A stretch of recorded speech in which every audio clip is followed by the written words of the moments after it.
அடுத்த முதலமைச்சர் ஆகிறார் தனுஷ். விஜய்க்கு போட்டியாக வீரமாக இறங்கிய அடுத்த நடிகர். நாசமாகி நிற்கும் தமிழ்நாடு. 3வது இடத்திற்கு தள்ளப்பட்ட தமிழ்தாய் வாழ்த்து. மௌனமாக நிற்கும் விஜய் அரசு. நடப்பது தாவேக ஆட்சியா RSS ஆட்சியா? மேடையில் கதறி கதறி அழுத மாணவர்கள். உள்துறை அமைச்சகம் வெளியிட்ட சுற்றறிக்கையின் முழு விபரம் என்ன? மீண்டும் மண்டையில் கொட்டிய நீதிமன்றம். சீமானின் மீது அவதூறு. வேடிக்கை பார்க்கும் தமிழ்நாடு போலீஸ். கைது செய்யப்படுவாரா யூடியூபர் பிஸ்மி? எல்லா நிகழ்வுகளையும் எட்ட நின்று வேடிக்கை பார்க்கும் விடுதலை சிறுத்தைகள் திருமாவளவன். இது மாதிரி இன்னைக்கு தமிழ்நாடு அரசியலில் நடக்கக்கூடிய பல்வேறுபட்ட செய்திகளும் அந்த செய்திகளோட உண்மை பின்னணியும் களத்திலிருந்து வந்திருக்கக்கூடிய மிக முக்கியமான வீடியோ காட்சிகளோட தான் இன்னைக்கு வீடியோவில் பார்க்க போறோம். அதுக்கு முன்னாடி யாரெல்லாம் பேட்டை டிவியை சப்ஸ்கிரைப் பண்ணாமல் பார்க்குறீங்களோ அவங்க மறக்காம சப்ஸ்கிரைப் பண்ணிட்டு இந்த வீடியோக்கெல்லாம் உங்க நண்பர்களுக்கு அதிகமாக ஷேர் செய்யுங்க. மிஸ்டர் பர்ஃபெக்ட் எக்ஸ்ட்ரா கோல்டு திருமணமான ஆண்களுக்கு திருப்பு முனையை ஏற்படுத்தும் ஹலாலான இயற்கை வியாகரா. 60,000க்கும் மேற்பட்ட திருப்திகரமான வாடிக்கையாளர்கள். 500க்கும் மேற்பட்ட வாடிக்கையாளர்களுக்கு குழந்தை வரமும் கிடைத்துள்ளது. வயதான பலகினமா, சுகர் பலகினமா, இனி கவலை வேண்டாம். உங்கள் இல்லறம் நல்லறமாக அமைய உடனே ஆர்டர் செய்யுங்கள். மேலும் விவரங்களுக்கு கீழுள்ள எண்ணை அணுகுங்கள். இப்போ விஜய் அவர்களை தொடர்ந்து நடிகர் தனுஷ் அடுத்த முதலமைச்சர் ஆகிடுவாரா அப்படின்னு சொல்லி ஒரு பெரிய விவாதம் இன்னைக்கு நடக்க ஆரம்பிச்சிருக்குது. தனுஷ் என்னடா திடீர்னு கொடி அறிமுகப்படுத்துறாரு, அவரும் நலத்திட்ட உதவிகள் செய்யறாரு, ரசிகர்களுக்கு பல வகையான ஆலோசனைகள் சொல்றாரு. உங்க ஏரியால இந்த பணிகள் செய்யுங்க, அந்த பணிகள் செய்யுங்க. ஒரு சினிமால இருந்து ஈஸியா வந்து இந்த மக்கள் தான் ஓட்டு போட்டுறாங்களே, இந்த முட்டாள் ஜனங்களா இருக்கிறாங்களே, அப்ப நம்மளும் சினிமால இருந்து அடுத்த இப்பயே விதை போட்டுடலாமா அப்படின்னு சொல்லி சினிமா துறையிலிருந்து அடுத்த முதலமைச்சருக்கான விதை விதைக்கப்படுதா அப்படின்ற ஒரு கேள்வி கேட்கப்படுற நேரத்துல இங்க முக்கியமா பேசப்பட வேண்டிய ஒரு விஷயம் இருக்குது. நம்ம தனுஷை பத்தி அப்புறம் பார்ப்போம்.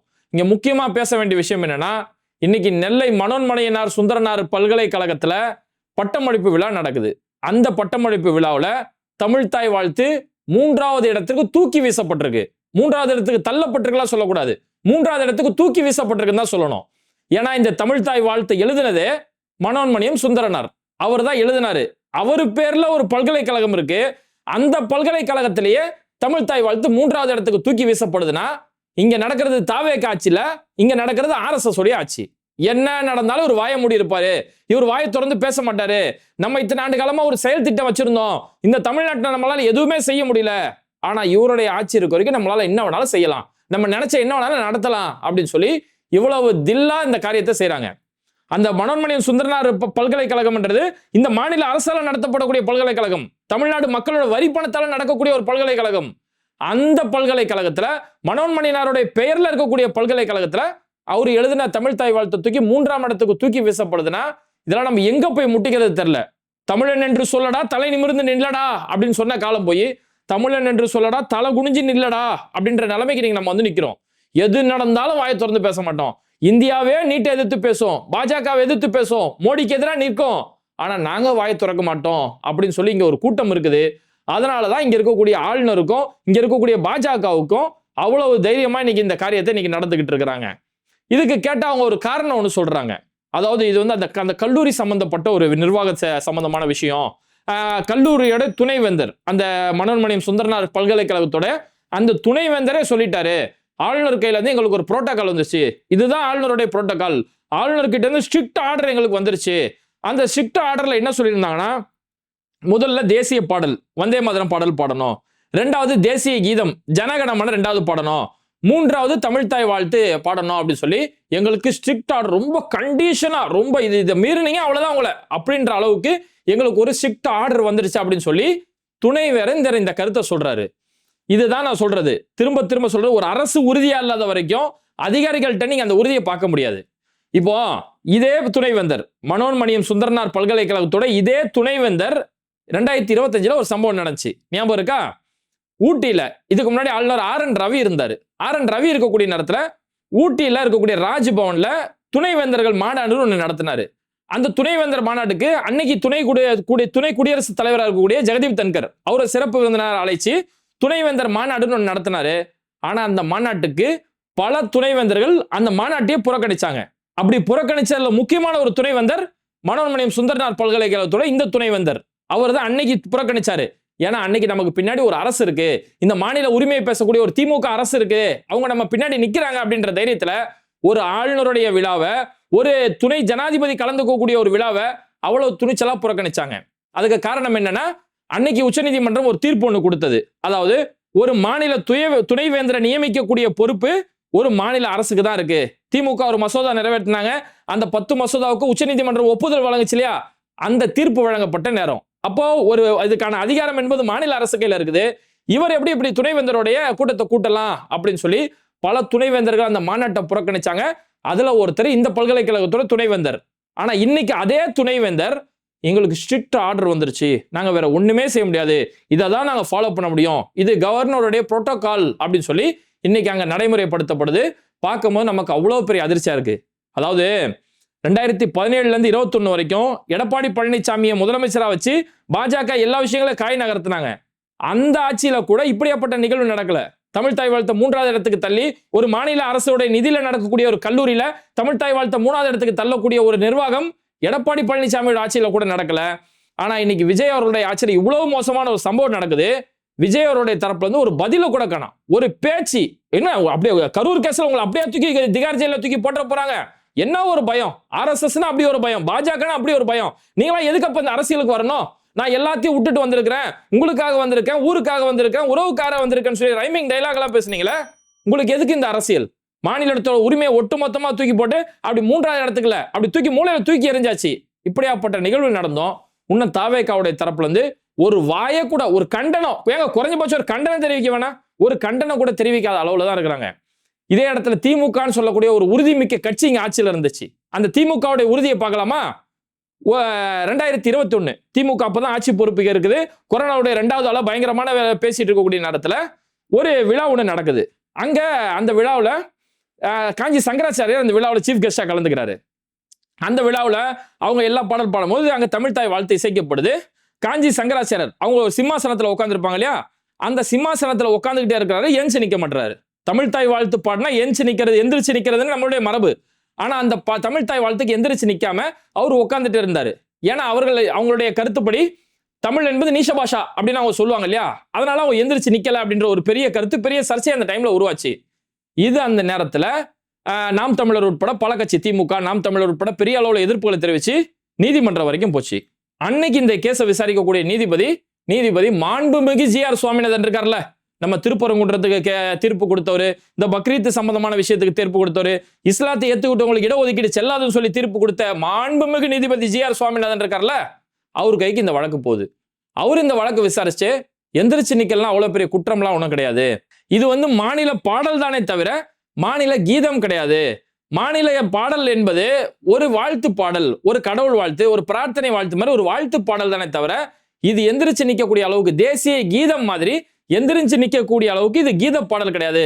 அதனால இந்த இடத்துல தமிழ் தாய் வாழ்த்து படமும் எந்திரிச்சு நிக்கலனால எந்த பிரச்சனையும் இல்லை அப்படின்னு சொல்லி இப்படியாப்பட்ட ஒரு தீர்ப்பு கொடுத்தாரு.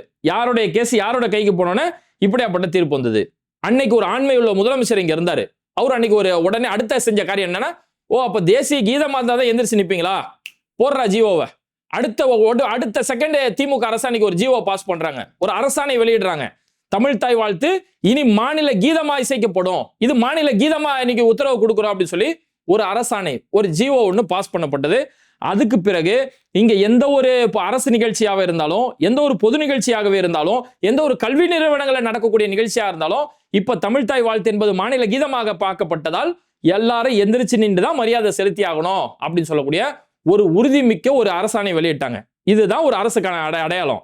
இதே தமிழ் தாய் வாழ்த்த 1970 அன்னைக்கு இருந்த முதலமைச்சர் கலைஞர் தான் இதை மாநில பாடல்னு கொண்டு வராரு. அந்த பாடலை சரி செய்து சுந்தரனார் அவர்கள் எழுதிய பாடலை சரி செய்து எந்த பாடல் நம்ம பாடலாம், இது எந்த இசையில பாடலாம், எத்தனை வினாடிகள் பாடலாம்னு சொல்லி இந்த பாடலை மாநில பாடலா அன்னைக்கு ஒரு அரசாணை வெளியிட்டது கலைஞர்களுடைய திமுகவுடைய ஆட்சி. அதுக்கு பிறகு இது பாடல் தானே, இது கீதம் இல்லையே அப்படின்னு நக்கல் அடிக்கும் போது, வா இதுதான் எங்களுக்கு இனிமே மாநில கீதமும் எங்களுக்கு இதுதான் அப்படின்னு சொல்லி உறுதியோட ஒரு அரசாணை வெளியிட்டது திமுக. அப்படியாப்பட்ட ஒரு அரசு இருந்த வரைக்கும் இங்க துணைவேந்தர்களுக்கும் அதிகாரிகளுக்கும் ஒரு தைரியம் இருந்தது. ஆனா இன்னைக்கு இருக்கக்கூடிய அரசு எல்லாத்துக்குமே மௌனமா, பாஜக என்ன சொன்னாலும் நாங்க கேட்போம், பாஜக என்ன செஞ்சாலும் கண்ணு மூடிக்கிட்டு நாங்க இருப்போம் அப்படின்னு இருக்கிறதால இன்னைக்கு பாஜக அவங்களுடைய செயல் திட்டங்கள்லாம் கொஞ்சம் கொஞ்சமா செஞ்சுக்கிட்டு போயிட்டு இருக்காங்க. இப்போ இதே ஆளுநரோட விஷயத்துல இந்த துணைவேந்தர் இன்னைக்கு நடக்கிறதெல்லாம் பாருங்க, ஆளுநர் வேந்தர், அங்க துணைவேந்தர்கள், அங்கதான் இந்த பாடல்கள் எல்லாம் பாடப்படுது. இந்த துணைவேந்தர்களை நியமிக்கக்கூடிய விஷயத்துல திமுக எவ்வளவு உறுதியான நிலைப்பாடு எடுத்தாங்க. ஃபர்ஸ்ட் திமுக இங்க கொண்டு வந்த மசோதா ஒரு மாநிலத்துடைய முதலமைச்சர் தான் மாநிலத்துடைய பல்கலைக்கழகத்துடைய வேந்தரா இருக்கணும், அவங்க தான் துணை வேந்தர்கள் நியமிக்கணும் அப்படின்னு சொல்லக்கூடிய பல்வேறுபட்ட மசோதாக்களை நிறைவேற்றி ஆளுநருக்கு அனுப்புறாங்க. ஆளுநர் அதை உடனடியாக ஜனாதிபதிக்கு அனுப்பாம சீட்ல போட்டு உட்காந்துட்டாரு.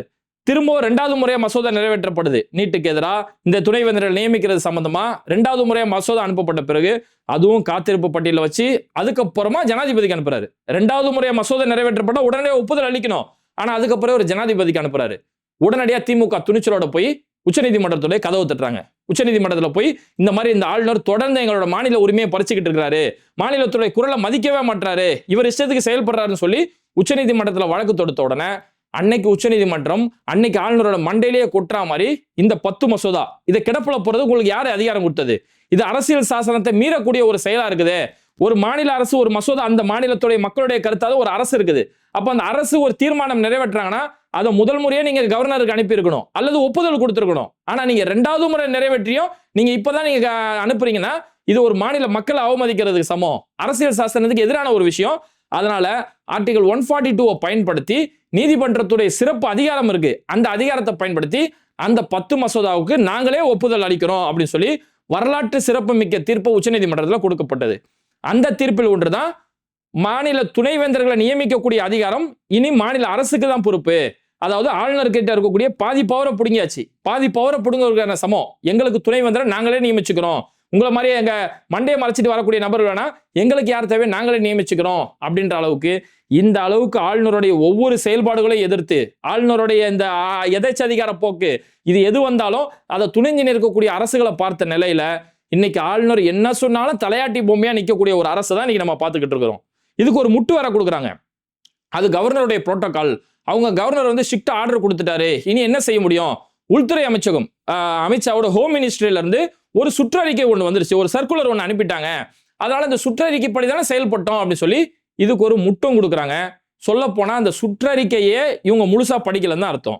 அந்த சுற்றறிக்கையை ஆளுநர் திருச்சி சொல்லியிருக்கிறாரு, இதுதான் ஆர்டரு, ஹோம் மினிஸ்டர்ல இருந்து ஆர்டர் வந்திருக்குது, இனிமே இப்படிதான் செய்யணும், தேசிய பாடல் தேசிய கீதம் அதுக்கடுத்து தான் தமிழ் தாய் வாழ்த்து பாடல்னு சொல்லி ஆளுநர் திருச்சி தான் இந்த இடத்துல சொல்லியிருக்கிறாரு.